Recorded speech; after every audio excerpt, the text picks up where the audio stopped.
Hello action figure fans, this is HammerTron here with a commentary about the Hasbro HasLab Giant Man project. This is a picture from the Hasbro Pulse video where they introduced the HasLab Giant Man project. And it's a little bit warped because I stretched it out to fill up my whole screen, but this is a digital render of the Giant Man, and it's next to a 6-inch Captain America action figure, so it certainly looks really nice. I'm simply not happy about the $200 price tag, and that's before taxes and shipping, so it's going to be a bit more expensive than that, but it certainly looks really nice. 24-inch tall action figure. Would look great next to a whole group of 6-inch action figures. So, one reason why I don't want this to fund is I think the HasLab will lock away the molds, and the mold can be reused just like the smaller figures. The mold for this Giant Man figure can be reused with many other giant-sized characters. So I'll show a few of those in just a moment here. Here are a few images of some of the giant-sized characters that are in Marvel Comics. There are quite a few more, but these are the main characters, or the most well-known characters. On the top left, we have Giant Man and Goliath. Those are both identities of Hank Pym, and then there's little Hank Pym in a more civilian outfit, but he also grew to giant sizes in that civilian outfit. And then to the right of the Goliath, there's another Giant Man outfit. And further to the right, there's some Giant Man character I'm not familiar with at the top, but below that is the Goliath identity used by Hawkeye when he became a giant-sized character for a while. And then we have Gargantuan. I think that's his name. I haven't actually read a comic book with him except for the Marvel Universe comics, which has it's an encyclopedia with some biographies of many of the characters, so that's the only way I know about Gargantuan. And to the right of him, the little guy at the top is, I think, Tyrak, and he's an Atlantean, and I don't know if it's his normal power, but at least once he turned into a giant-sized character. And below that is a character called Supernova, and he was a giant-sized character. I think he appeared briefly in some Avengers comics. And then there's the High Evolutionary on the right, and he became a giant-sized character at least once. I don't know if it's part of his regular powers, but he was a giant-sized character in some comic books. And then below the Hank Pym, Giant Man, and Goliath characters, there's the Bill Foster character.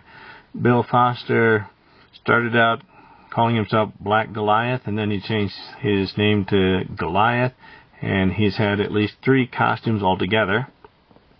To the right of him is Utgard Loki. He's a frost giant from Thor comics, so there's a whole group of giant-sized characters.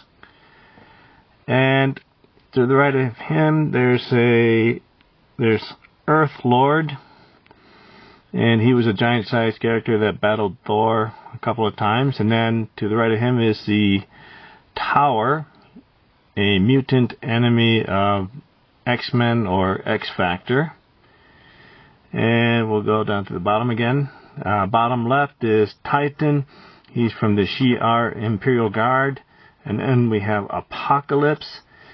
And one of his powers is to become a giant-sized character. He does sometimes become a giant, although not very often.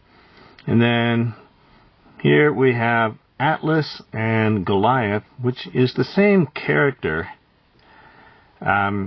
Goliath is his bad guy identity, and then for a while he became a good guy, or at least tried to trick the world into thinking he's a good guy, and he went by the name Atlas, and he has at least 2 costumes, maybe a couple other costumes. And then on the far right is Growing Man, an android that can grow to large sizes, and he worked for Kang the Conqueror. And at the bottom there is a picture of a Sentinel action figure. I'm not sure which one that is, maybe an older one. I included that one because there was a HasLab for Sentinel, which was larger than this Giant Man, but it could reuse the upper arms, like the bicep and tricep and shoulders, and they could use the upper thigh of Giant Man to create another Sentinel and just have new parts for the feet and the body and the head. So these are just some of the characters that they could make giant-sized action figures of, and just like the smaller 6-inch action figures, many, if not most of the parts can be reused and repainted to make more action figures. And that's the problem with the HasLab, where I think it will lock away many of the parts, so that if we want another giant-sized character, we'll have to go through another HasLab crowdfunding situation to have all new parts made, which will just make it more expensive for fans and collectors and customers. So this really belongs in retail. Yes, it's big and it's expensive, although if they're reusing the parts spread out over a large number of characters, there are even more characters than these. These are just some of the more well-known characters.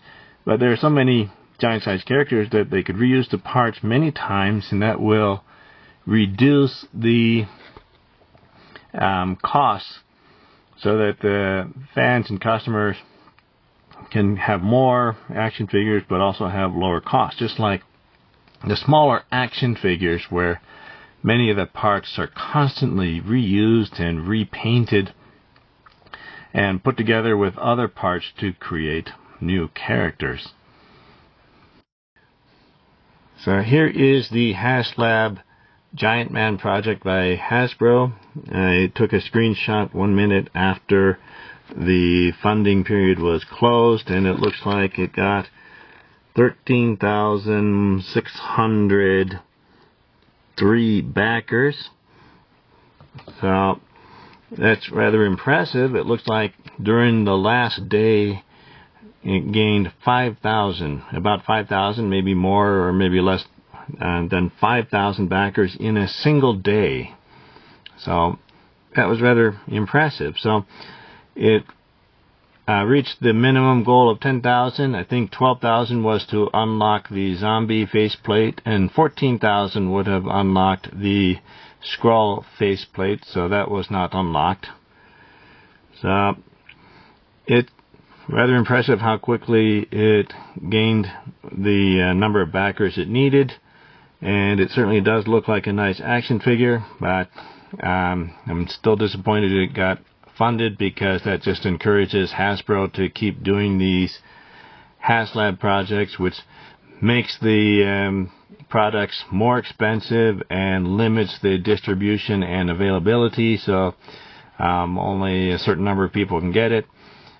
These really should be in retail stores where a larger number of people can actually find it, and more people can become fans if they can actually see what is available. So I think in the long run, this will just bring an end to the Marvel Legends line, because fewer and fewer people are going to even know about it, because fewer and fewer people will actually see the products. And the people that are fans right now, their numbers will eventually dwindle over time as they move on to other things, or die off over the years, or things like that. So I'm sure they'll be happy. Hopefully they'll be happy with the product that they're ordering, but Hasbro has also had problems with quality control, with their action figures breaking in people's hands. It's been a pretty rough year for Hasbro, or a rough year and a half from about the mid 2022 up to late 2023 so far. So, kind of a sad day for fans, because this funded and it encourages Hasbro to keep doing this, whereas it would have been better and cheaper for everyone if this ended up in retail stores. So, thank you for watching my commentary. Please like the video, leave a comment below my video, let me know what you think. If you agree with me, great. If you don't agree with me, well, that's okay too. And subscribe to my channel to keep up to date with my future reviews and commentary. See you next time. Bye.